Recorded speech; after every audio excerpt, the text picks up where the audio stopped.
Graça e paz, irmãos. Dando continuidade no estudo do Salmo 119, chegamos nos versos 65 a 67.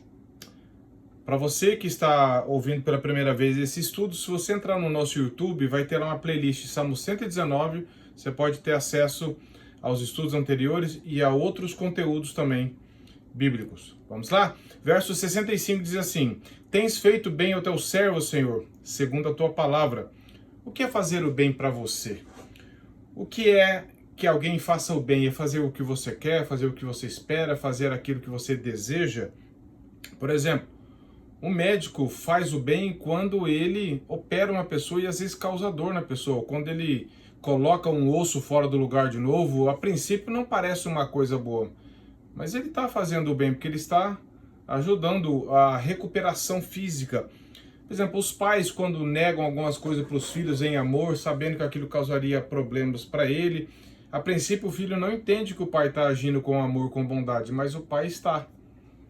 E também, no caso de Deus, muitas vezes nós achamos que Deus não é bom e não faz o bem, porque ele faz outra coisa que nós esperávamos, ou o que esperávamos ele não faz, e assim por diante. O nosso conceito de fazer o bem, de ser bom, é fazer aquilo que o meu critério de bondade é fincado no meu coração, mas não é essa a verdade.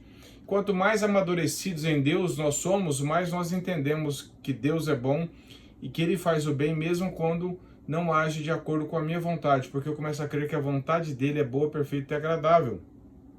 Cristãos infantis, assim como crianças naturalmente, né, são infantis, reclamam de tudo quando a vontade deles mesmo não é feita. Mas é somente pelo agir do Espírito Santo que nós podemos falar como Davi: tens feito bem ao teu servo.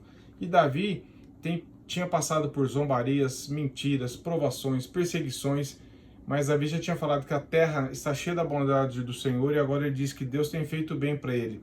Mesmo que na hora, às vezes, ele não compreendesse, mas ele cria que Deus é bom, e por isso Deus sempre faz o bem. E ele diz assim: Senhor.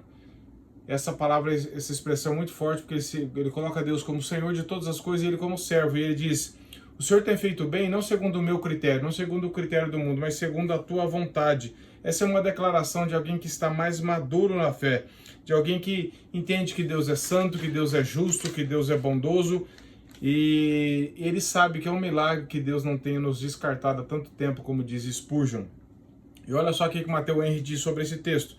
Davi reconhece com gratidão as graças de Deus concedidas a ele. Seja qual for a maneira com que o Pai lida conosco, devemos reconhecer que Ele nos trata melhor do que merecíamos, certamente com amor e com desígnios que trabalham para o nosso bem. Essa é a verdade desse salmo, e só pela graça nós podemos crer e desfrutar dessa verdade. Verso 66 diz assim: ensina-me o bom juízo e conhecimento, pois creio nos teus mandamentos. Davi pede por ensinamento, como ele já tinha feito nos versos 26, 33 e 64. Demonstra um coração humilde, dependente de Deus. Ele quer aprender mais sobre a palavra, não apenas sobre Deus. Ele quer relacionar com Deus. Ninguém aprende algo, ninguém quer aprender algo em que não confia, em que não quer se parecer com aquilo, não quer crescer naquilo. Então Davi demonstra um crescimento em Deus, um desejo de crescer em seu relacionamento com Deus, desejando aprender de Deus. É o Espírito Santo quem pode produzir esse verdadeiro ensino. Por isso que ele está dizendo: ensina-me, Senhor. Eu sou um aluno, eu sou um discípulo. Eu não vou aprender sozinho. Eu não vou aprender com outras pessoas que não te temem. Eu quero aprender diretamente com o Senhor através da tua palavra. Mateus Henrique diz assim: ensina-me o bom gosto, ou seja, dá uma boa apreciação para que eu possa discernir entre o falso e o verdadeiro, o bem e o mal. Muitos têm conhecimento e pouco juízo. Davi está pedindo juízo, bom senso, para sempre viver de acordo com a palavra de Deus. Isso é um ensino que nós devemos pedir também. Ele cria perfeitamente que Deus ensinava e que Deus pode salvar o coração dele de crer em outras mentiras, de aprender coisas falsas. E no verso 67 ele diz assim: antes de ser afligido andava errado, mas agora guarda a sua palavra. Aqui nós vemos um antes e um depois, né? Nós vemos que Davi podia achar que estava andando corretamente, muitas vezes não estava tão fora, mas talvez confiando nele mesmo, talvez desprezando algumas coisas, e Deus sabe certinho as tribulações, as provações que cada um de nós devemos passar. Então Davi diz assim: ó, Deus precisou usar isso, essas provações, essas aflições, para me ensinar mais, porque eu não estava ouvindo de outra forma. Novamente, Spurgeon diz assim: frequentemente as nossas provações agem como uma cerca de espinhos para nos conservar no bom pasto, na boa alimentação de Deus, mas a nossa prosperidade é um vão pelo qual nós nos desviamos. Muitas vezes Deus, como um megafone, ele traz uma aflição para nós no sentido de nos corrigir, de nos aproximar dele, tudo em amor, porque nós não ouvimos de uma outra forma.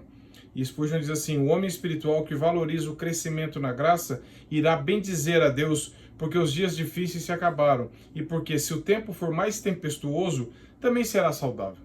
É bom quando a mente é aberta e sincera, como neste caso. Talvez Davi jamais tivesse conhecido e confessado seus próprios enganos se não tivesse sido ferido pela vara. Ou seja, Davi conta das tentações uma condição positiva, das provações como uma tentação positiva. Ele diz: antes de ser afligido, eu vivia em paz comigo mesmo, mas eu não conhecia algo maior do Senhor. Eu me perdi em meu dever.